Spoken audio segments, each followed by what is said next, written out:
दर्शकों, इस प्रस्तुति में हमारे इस संसार संबंधित अत्यंत गूढ़ रहस्यों को प्रमाण सहित प्रत्यक्ष कर दिया गया है। प्रत्येक विषय गीता से ही नहीं अपितु कुरान, बाइबल, गुरु ग्रंथ साहिब एवं चारों वेदों और मनुस्मृति के संदर्भों द्वारा समर्थित है। पिछली कड़ी में हमने जाना कि भगवान कब जन्म लेते हैं, अतः इस 7वीं कड़ी में हम जानेंगे भगवान का दिव्य जन्म कैसे होता है। भगवान को जानने की सरल पद्धति। दर्शकों, अब तक हम देवताओं और असुरों के विषय में पूरी तरह से अंधकार में थे। हमें बताया जा रहा था कि वे इस पृथ्वी पर नहीं अपितु कहीं और रहते हैं। यही परिस्थिति भगवान के संबंध में भी है। भगवान के विषय में भी प्रत्येक मनुष्य भिन्न राय अथवा मत रखने के कारण सभी व्यक्तिगत रूप से विभाजित हैं। ऐसा इसलिए है क्योंकि हम सत्य से बहुत दूर हैं, अर्थात अधर्म से भरे हुए हैं, असत लोक में हैं, माने हमारी मतों के सुर एक दूसरे से टकराते रहते हैं, माने असुर लोक। चूंकि मतें व्यक्तिगत स्तर पर टकरा रही हैं या विभाजित हैं, अर्थात अधर्म की चरम सीमा है अभी, तार्किक रूप से अभी ही वह समय है जब भगवान को आना है, जैसे कि गीता श्लोक 4 अध्याय के 7वें में कहा गया है। और आज के आधुनिक संसार में लकड़ी के रथ नहीं है और गीता में दिखाए धनुष और बाणों का ऐसा कोई युद्ध नहीं होता है। गीता का यह मुख्य चित्र अद्भुत अर्थ दर्शाने हेतु की गई एक सुंदर आलंकारिक परिकल्पना है। हम वही व्यवहारिक रणनीति का उपयोग करेंगे जिसका उपयोग हमने स्वर्ग और नर्क की संकल्पना को समझकर प्रमाणित किया था। उसी प्रकार भगवान के बारे में भी अत्यंत सरल पद्धति से जानेंगे। गीता के रथी सारथी चित्र का गुह्यार्थ। कठोपनिषद के इस श्लोक का अर्थ है, यह शरीर जो कि पर माने पराया है, रथ है, और यह आत्मा जो कि स्व मन बुद्धि की शक्ति है, इस रथ का मालिक या स्वामी रथी कहलाता है। बुद्धि जो कि आत्मा का ही एक अंग है, इस रथ का चालक है। मन माने स्व का ही एक विभाग, इसकी बागडोर अथवा लगाम है। इंद्रियां और इंद्रियों के विषय रथ को खींचने वाले घोड़े हैं। इस प्रकार आत्मा माने स्व या कहो मन बुद्धि इंद्रिय रूपी घोड़ों के माध्यम से आनंदित या दुखी होती है। व्यक्ति स्वयं ही बुद्धि शक्ति द्वारा रथ चलाता है, किंतु अर्जुन के विषय में भगवान जो कि आत्मा बुद्धि है, सहरथी माने सारथी बन शरीर रूपी रथ को चला रहे हैं। भगवान अर्जुन की मन बुद्धि की शक्ति को अपने हाथ में ले स्व बुद्धि से उसके रथ का अर्जुन के उत्तमांग में बैठ नेतृत्व कर रहे हैं। उत्तमांग में भ्रुकुटी का मध्य आत्मा का स्थान है। 7वें अध्याय के 10वें श्लोक और 13 अध्याय में 17 श्लोक में भगवान कहते हैं, मैं बुद्धि हूँ, मैं ज्योति हूँ। भगवान का रूप बुद्धि है या ज्योति है, जिसे संस्कृत में कहेंगे बुद्धि स्वरूप या ज्योति स्वरूप। और भगवान ने अर्जुन के शरीर रूपी रथ में प्रवेश किया है और भगवान अर्जुन के शरीर रूपी रथ में सारथी हैं। शरीर को संस्कृत में लिंग कहा जाता है, अतः भगवान को ज्योतिर्लिंग कहा जा सकता है, क्योंकि वे बुद्धि स्वरूप या ज्योति स्वरूप हैं, निराकार आत्मा है जो अर्जुन के शरीर रूपी रथ में है, माना लिंग में है, अर्थात उन्हें ज्योतिर्लिंग कहा जा सकता है। लिंग का अर्थ है मूर्ति। अर्जुन का शरीर भगवान की मूर्ति है, अतः स्पष्ट रूप से भगवान एक व्यापी हैं, न कि सर्वव्यापी। वह अध्याय के 19वें श्लोक में भगवान को सूर्य के रूप में उपमा दी गई है, सूर्य जो स्वयं प्रकाशित होता है, क्योंकि भगवान भी बुद्धि है जो ज्ञान से स्वयं प्रकाशमान है। वह स्वयं ही शुद्ध बुद्धि है, ज्योति स्वरूप है। जैसे सूरज सिर्फ एक होता है, लेकिन उसका प्रकाश पृथ्वी पर सभी जीवित और निर्जीव ग्रहण करते हैं, उसी प्रकार भगवान का ज्ञान प्रकाश पृथ्वी पर सभी मनुष्यों द्वारा ग्रहण किया जाता है। इसलिए उनका ज्ञान सर्वव्यापी है, न कि वे स्वयं। और जैसा कि अध्याय 8 में 4 श्लोक में कहा गया है, मैं अधियज्ञ हूँ, माना यज्ञ का स्वामी। गीता अनुसार यज्ञ माना ही ज्ञान यज्ञ है, जिसके द्वारा इस संसार में श्रेष्ठाचार युक्त धर्म की स्थापना होती है। इस श्लोक में उन्होंने अर्जुन को देहभृताम वरा नाम विशेषण से संबोधित किया है, जिसका अर्थ है देहधारियों में उत्तम। अतः इस श्लोक का अर्थ है कि मैं तुम देहधारियों में उत्तम के शरीर रूपी रथ में बैठ सूर्य की तरह स्वयं तेजवान इस यज्ञ का अधिष्ठाता बन नेतृत्व कर रहा हूँ। संस्कृत में नेतृत्व करने वाले को नेत्र कहा जाता है, अतः भगवान को सूर्य नेत्र कह सकते हैं, जिस शब्द का उपयोग गीता श्लोक 11वां अध्याय के 19वें श्लोक में किया गया है। भगवान स्वयं प्रत्यक्ष या शरीर में स्वयं प्रकट होकर दिव्य जन्म क्यों लेते हैं? हमने तीसरी कड़ी में ह्यूमन बीइंग के बारे में विस्तार में जाना, जिसमें प्रमाणित होता है कि आत्मा मनस्व या मन बुद्धि शरीर के बिना निष्क्रिय है, और वैसे ही शरीर भी आत्मा के बिना निष्क्रिय है।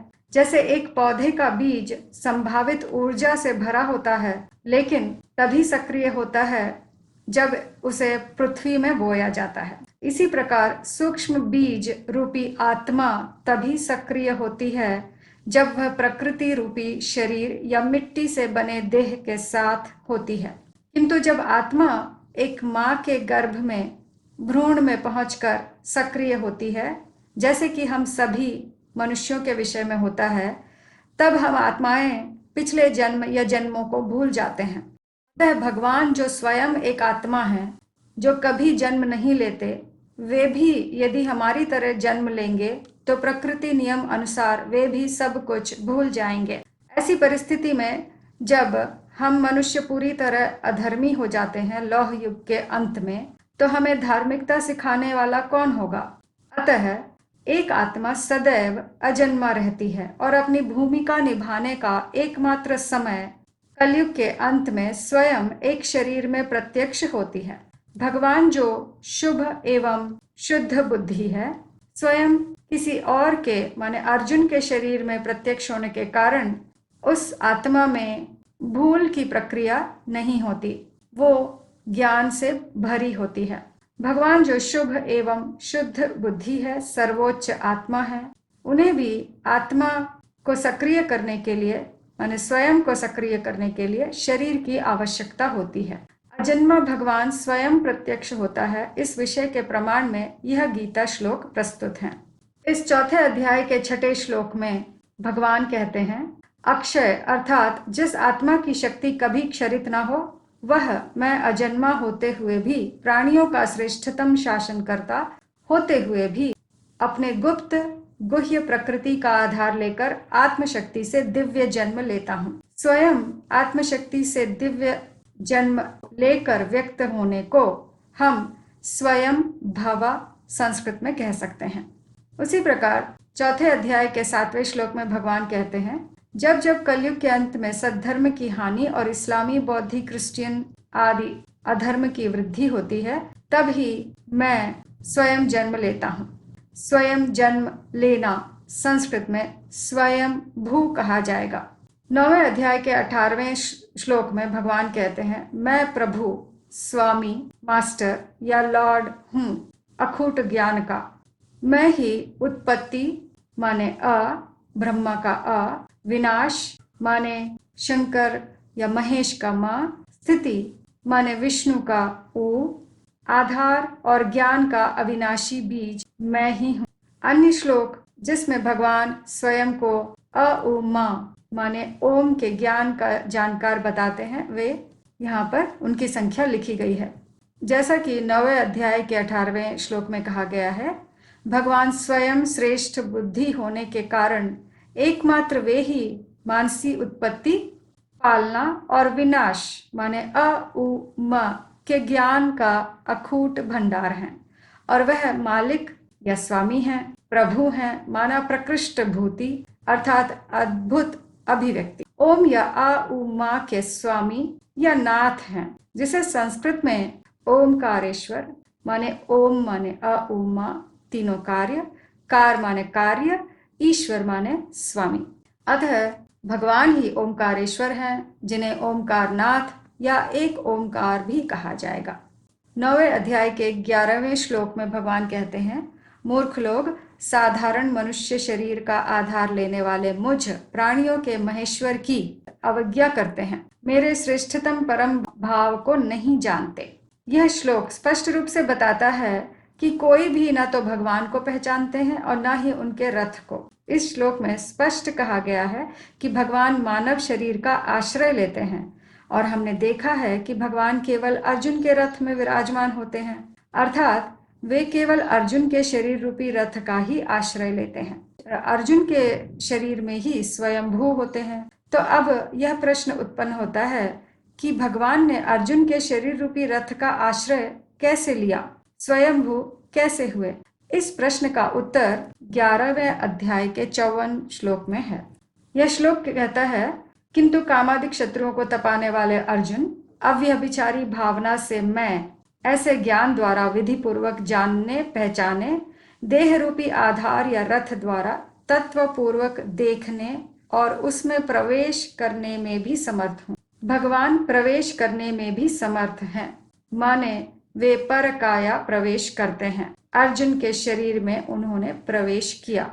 उन्होंने अर्जुन के शरीर का आश्रय लिया, यानी प्रवेश किया। अर्जुन का शरीर ही उनकी पहचान है। उन्हें अर्जुन के शरीर के माध्यम से ही देखा जा सकता है और उन्हें अर्जुन के शरीर के माध्यम से ही याद भी किया जा सकता है। अर्थात भगवान ने परकाया प्रवेश किया और हम यह भी समझ गए हैं कि कोई भी न तो अर्जुन को और न भगवान को जानता है और न ही कोई यह जानता है कि भगवान एक व्यापी हैं, न कि सर्वव्यापी। इस 10वें अध्याय के 15वें श्लोक में अर्जुन कहते हैं, हे आत्माओं में श्रेष्ठतम, हे प्राणियों को ज्ञान द्वारा नया मानसी आत्मिक जन्मदाता, हे देवाधिदेव, हे जगतपति, आप स्वयं ही अजन्मा होने के कारण अपने अर्जुन के देह रूपी रथ द्वारा अपनी आत्मा के स्वरूप को जानते हो। वे जगतपति हैं, भगवान जगतपति है।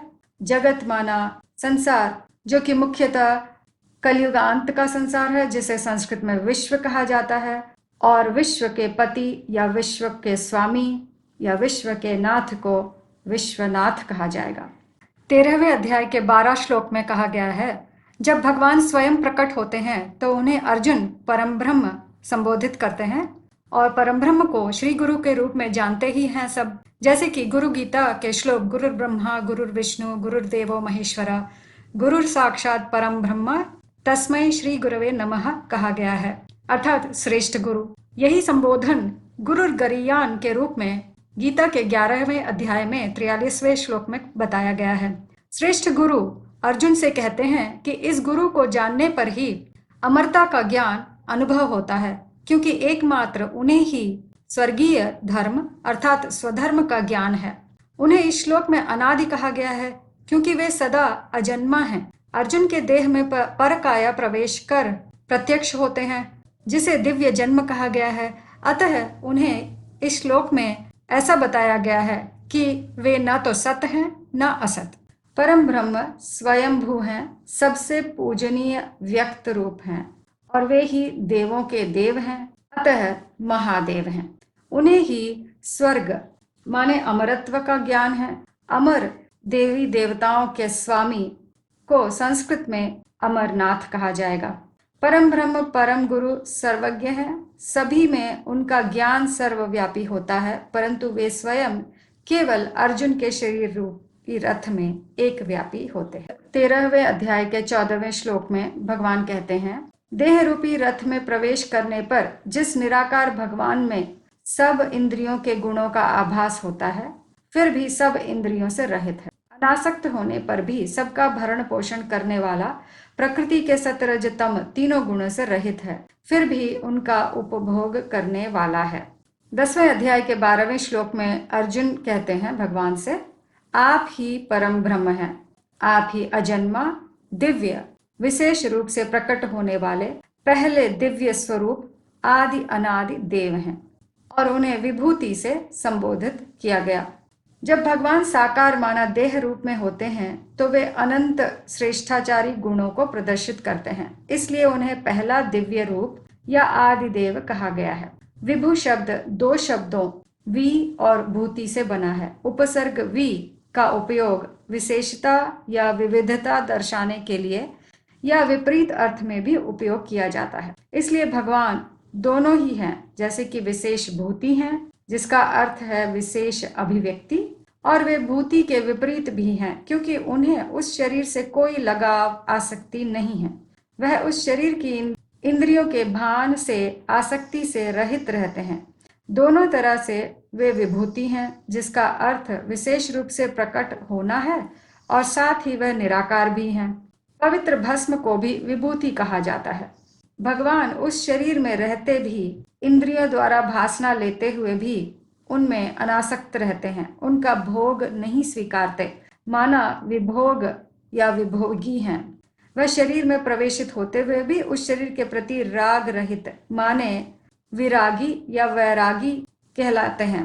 भगवान अर्जुन के शरीर द्वारा स्वयंभू हैं और साथ ही साथ वैरागी भी हैं, और एकमात्र देव जिन्हें वैरागी रूप में दिखाया जाता है वह तो महादेव ही हैं। वे सबसे बड़े वैरागी विभोगी हैं, जैसे कि तीसरे अध्याय के 22वें श्लोक में कहा गया है, जहां भगवान कहते हैं कि मुझे तीनों लोकों में कोई कार्य नहीं है, फिर भी मैं आता हूँ और अनासक्त हो अपना कार्य पूरा करता हूँ। उसी तरह 9वें अध्याय के 8वें श्लोक में भगवान कहते हैं, प्रत्येक कल्पांत में मैं स्वयं प्रकट होकर मनुष्य को मानसी जन्म देकर उन्हें पुनः सृष्टि के लिए छोड़ देता हूँ। और फिर 9वें अध्याय के 9वें श्लोक में कहते हैं, मैं इन कार्यों को उदासीनवत, माने बिना किसी लगाव के करता हूँ। अतः भगवान ने केवल रात्रि अर्थात नारकीय संसार का अंत करने के लिए ही स्वयं को प्रकट किया है, स्वयंभू होकर। तर्क संगत प्रवाह में व्यवस्थित किए गए सभी श्रृंखलाओं को और उनमें प्रस्तुत कड़ियों को संपूर्णतया समझने के लिए क्रमानुसार ही देखें।